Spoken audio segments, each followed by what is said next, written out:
Welcome to the Salmon Runs YouTube. Enjoy the video. You start by verifying prerequisites, PowerPoint updated and enough disk space so performance stays smooth. Open the app and choose blank presentation or a template to match your goal. This saves time.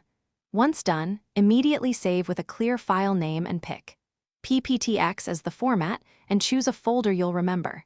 This ensures autosave and version history work. Make sure to set slide size and theme now, because changing them later can disrupt layout and require extra fixes. You'll construct content by starting with the slide master so headings, fonts, and logos stay consistent. It saves editing time. Then add text boxes, images, charts, and smart art. Use alignment guides and the grid for visual balance. Once content is placed, apply styles and compress images to reduce file size. After that, set simple transitions and rehearse timings. This helps pacing. If you need speaker notes, add concise prompts here, because they guide delivery without cluttering slides. You finalize by reviewing the slide sorter to confirm sequence and flow, and then run the slideshow to rehearse delivery and timings.